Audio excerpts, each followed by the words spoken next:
pense, encha sua mente, ocupe a sua mente com aquelas coisas que de fato edificam e vêm da palavra de Deus. Encha sua mente e o seu coração com pensamentos a respeito de Deus, do seu Filho Jesus Cristo, das suas promessas maravilhosas. Seja isso, final do verso 8, que ocupe o vosso pensamento. O Deus da paz é o Deus que me dá a paz. É o Deus que faz com que eu experimente essa paz. Não somente essa paz com Ele, mas a paz dele no coração. Paulo está dizendo para a igreja: irmãos, quando eu estive aí no meio de vocês, vocês viram o que eu fiz, vocês ouviram o que eu disse, vocês receberam o que eu ensinei e vocês aprenderam tudo aquilo que eu transmiti. Façam isso, pratiquem estas coisas e o Deus da paz será com vocês. O vídeo de hoje nos traz uma reflexão sobre onde estão alicerçados nossa fé e confiança, se é em Deus ou em circunstâncias da vida que nos leva a ter um interior agitado, desenvolvendo uma ansiedade fútil, exceto alguns casos patológicos que precisam ser tratados a cargo da medicina, sendo assim caso à parte. O reverendo Augustus Nicodemos, nessa mensagem, nos trará uma solução à luz da Bíblia na carta do apóstolo Paulo aos Filipenses, capítulo 4, versículos do 1 ao 9, de como obter paz no coração e cessar as inquietações internas e toda a ansiedade.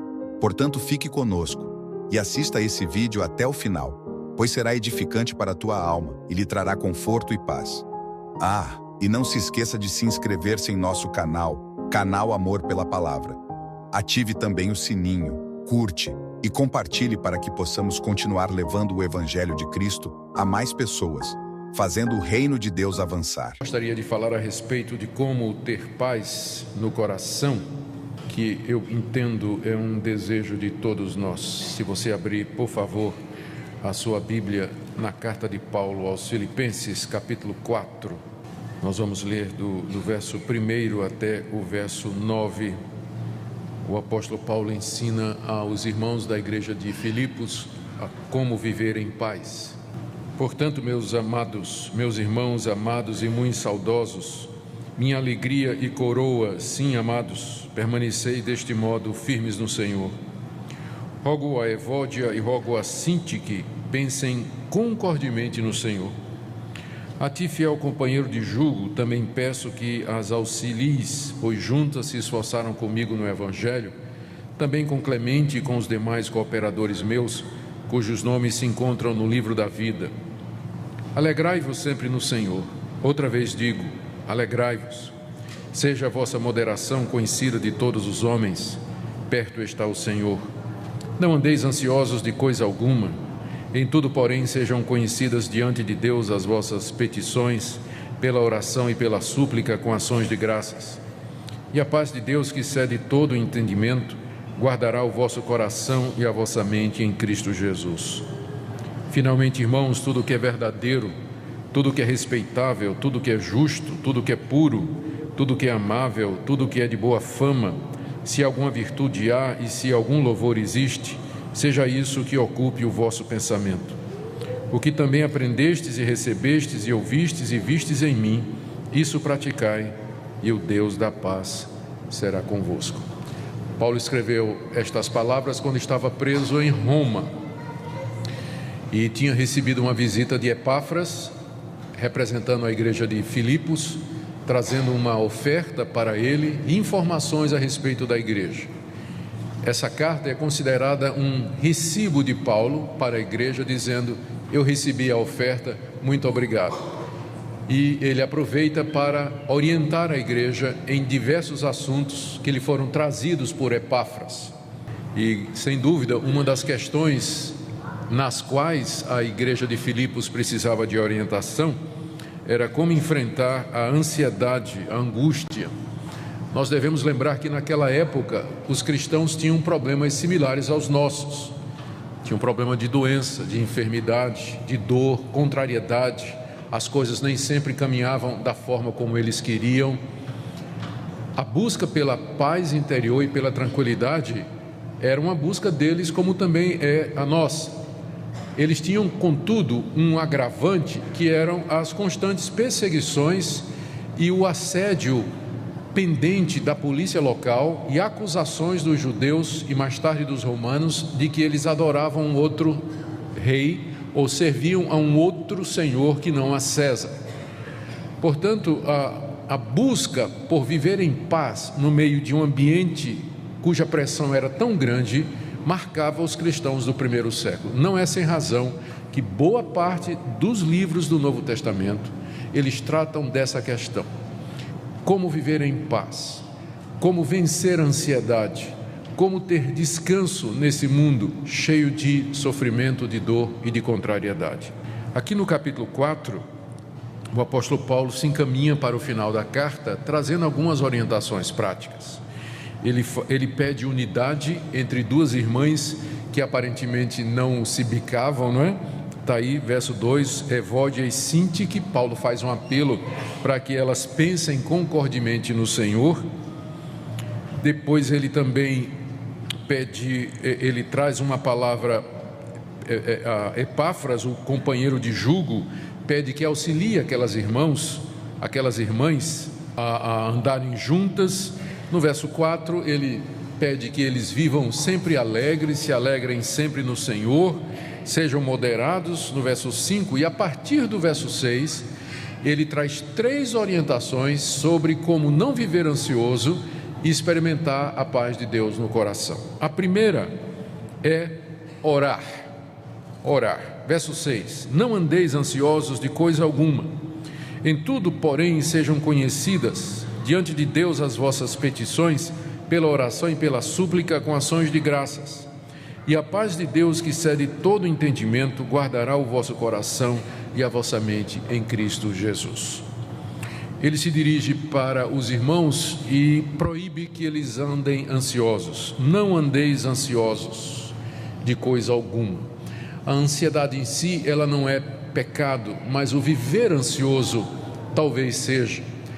Há uma ansiedade que é resultado de problemas físicos, de constituição. Tem gente que tem uma índole ansiosa, tem gente que precisa de fato de orientação médica por causa da ansiedade. Mas boa parte da nossa ansiedade tem um fundo espiritual. É falta de confiança em Deus. É falta de descansar em Deus e deixar o futuro na mão de Deus. Por isso Paulo trata a ansiedade, como estou dizendo, não é toda ansiedade e não é sempre, mas Paulo trata o viver ansioso como sendo, ele não usa a palavra pecado, mas é que está no imperativo aqui na língua grega. Quando ele diz não andeis ansiosos, ele está dando uma ordem. Significa que se nós vivermos ansiosos, nós estamos desobedecendo a palavra de Deus e, portanto, isso é pecado. Então, viver ansioso, além de ser ruim para todo mundo que está ao nosso redor, não é bom viver com gente que vive ansiosa, não é? A pessoa fica irritadiça, abatida, pavio curto, diz coisas e toma decisões precipitadas, não dorme de noite. Além do sofrimento que ela tem, ela traz problemas também, sofrimento para outros. Então, a orientação da Bíblia é: não vivam ansiosos. E não vivam ansiosos, diz aqui, de coisa alguma. Eu creio que Paulo disse isso porque pessoas há que procuram se justificar dizendo: mas pastor, o meu caso é muito grave, a minha situação é diferente, o que eu estou enfrentando é algo muito grande. Talvez por isso Paulo já colocou aqui: não vivam ansiosos de coisa alguma. Não há nada que justifique o cristão viver ansioso se a razão e a causa da ansiedade é espiritual, se é falta de confiança em Deus, falta de repouso nas palavras e nas promessas de Deus. O que devemos fazer então para não viver ansiosos? Paulo diz aqui no verso 6: sejam conhecidas diante de Deus as vossas petições pela oração e pela súplica com ações de graças. Em vez de viver ansioso, ore, traga diante de Deus aquilo que lhe aflige. Ele diz aqui: petições são pedidos que você traz diante do Todo-Poderoso. Oração, que é a palavra grega mais comum para o ato de orar, que significa simplesmente chegar diante de Deus e abrir o coração. Súplica, em que você se coloca na condição de alguém dependente, impotente, sem condições de resolver seus problemas e que espera somente na misericórdia de Deus, e ações de graças, o nome já está dizendo, antecipadamente agradecendo a Deus que Ele lhe escuta e que Ele está pronto a fazer isso. Boa parte da nossa ansiedade é porque nós não oramos, nós não levamos diante de Deus, não gastamos tempo diante de Deus, colocando aos pés da cruz aquilo que nos aflige, o futuro, os filhos, os negócios, a saúde e qualquer outra coisa que ameaça tirar a nossa paz. Então, primeira orientação de Paulo, para não vivermos ansiosos: ore, busque a Deus, gaste tempo com Ele, faça conhecida diante de Deus. Não é que Deus não conheça, mas Ele quer que você venha para Ele e diga o que é que lhe aflige.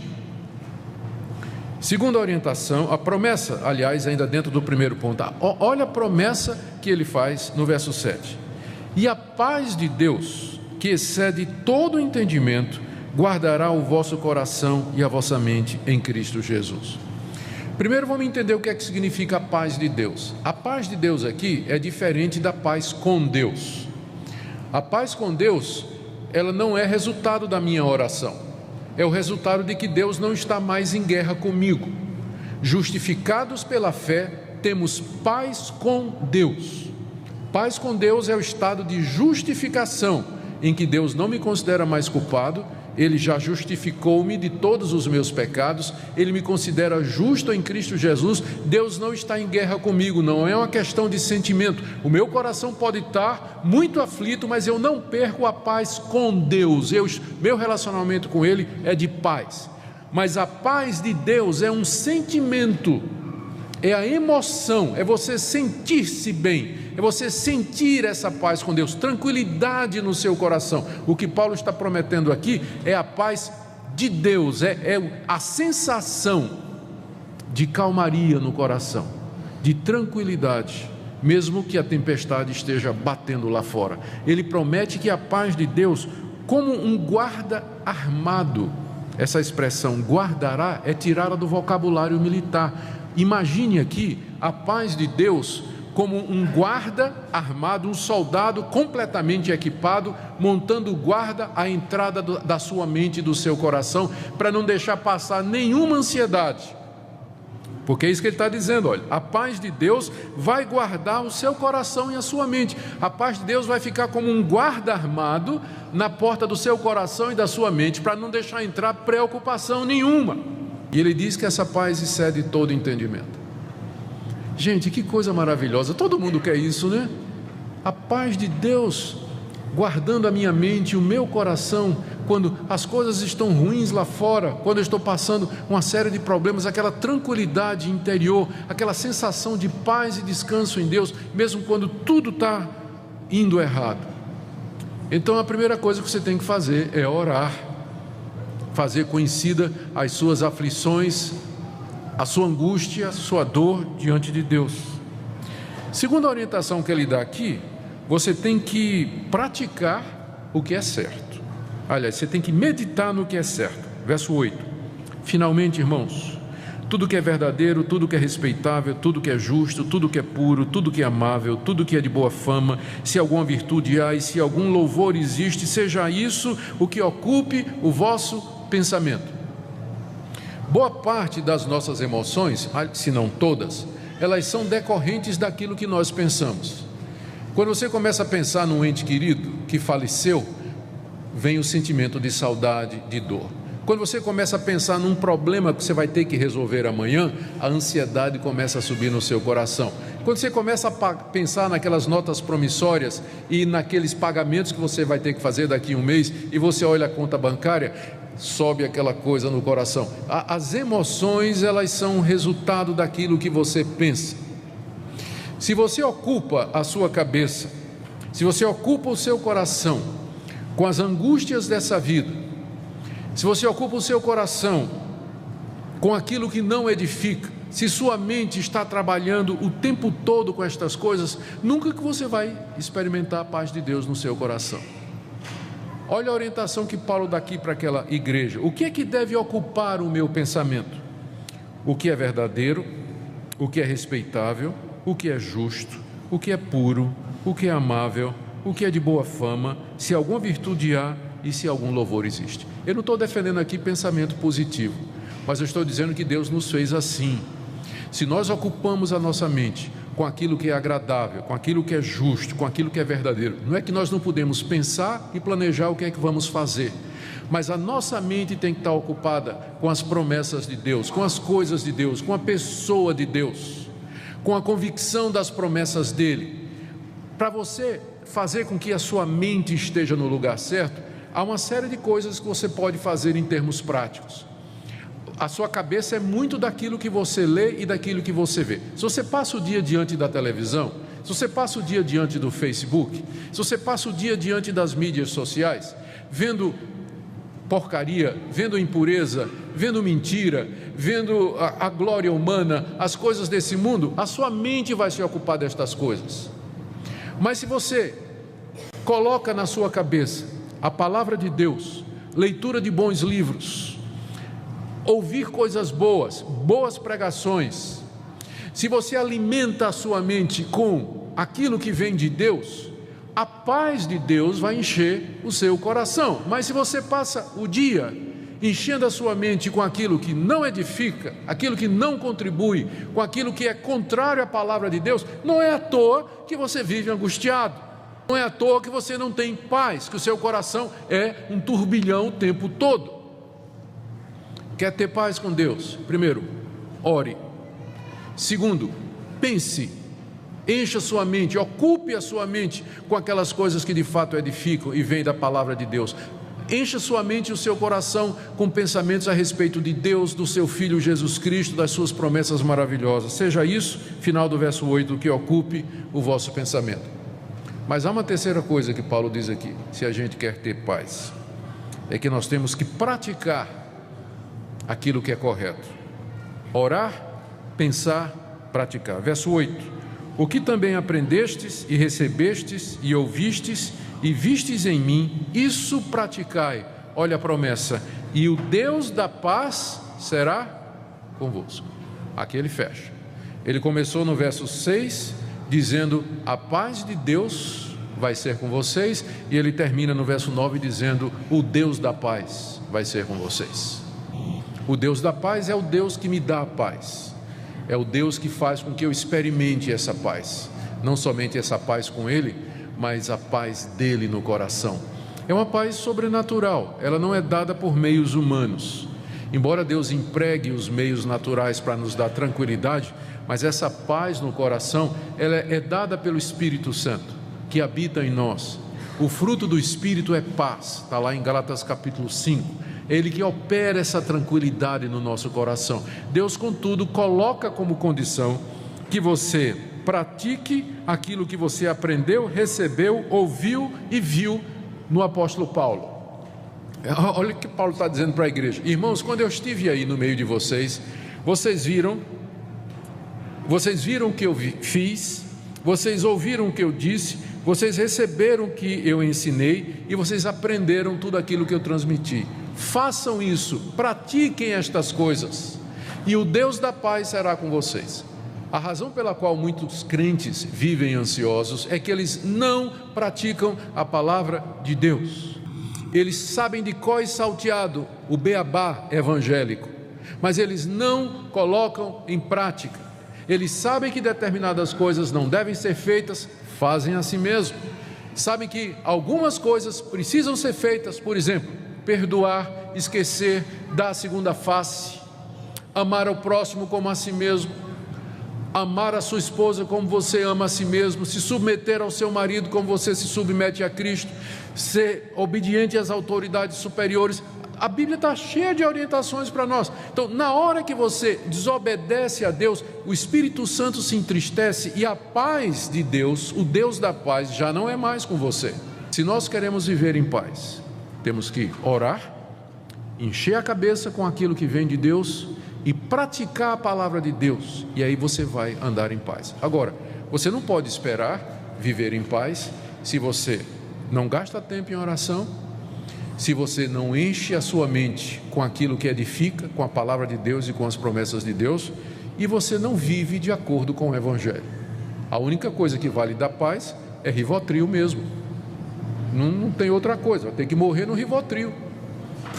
Porque a paz que vem, não estou dizendo que está errado, não é? Como eu disse, há casos em que a pessoa precisa de ajuda médica. Mas eu tenho para mim que tem muito cristão que está tomando isso, ou está usando outros recursos, simplesmente porque eles não aprenderam a ter a paz de Deus através dos meios bíblicos, daquilo que Deus está ensinando. Porque se a gente orar, se a gente meditar nas coisas de Deus, e se a gente andar de acordo com Deus, a promessa é muito clara: o Deus da paz será conosco, a paz de Deus vai encher o nosso coração, é uma paz que excede todo entendimento. Como é que está você nessa manhã? Como é que tem sido a sua vida como cristão? A paz de Deus no coração, embora seja um sentimento e é um pouco subjetivo, mas ele acaba funcionando como um bom indicador da saúde espiritual das pessoas e do relacionamento delas com Deus. Nós deveríamos ser honestos e sinceros e perguntar a Deus: por que é que a gente não consegue viver em paz? Por que é que a gente vive num constante estado de ansiedade? Num constante estado de ansiedade. A palavra de Deus nos ensina que Deus, Ele está disposto a nos fazer experimentar aqui e agora o shalom, a paz que Ele prometeu ao seu povo. Queira Deus nos instruir, irmãos, e conduzir o nosso coração e a nossa mente à pessoa de Cristo, o príncipe da paz, e que em comunhão com Ele nós possamos desfrutar essa paz no meio de todas as nossas angústias e ansiedades. Amém?